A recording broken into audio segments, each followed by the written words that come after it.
Hello from Tajmotormedics. I've got a VW Passat, sorry, not a Passat, it's a VW CC on a 2013 plate.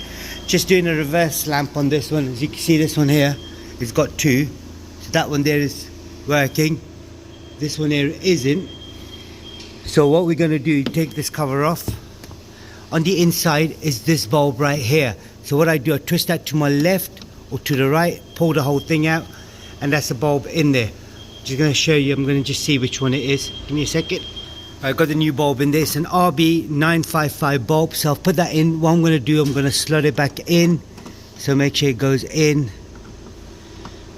And then twist that to my right. That's it. Job done. What we're going to do, we're going to check, see if it's working. Here we go. That's it. That's working.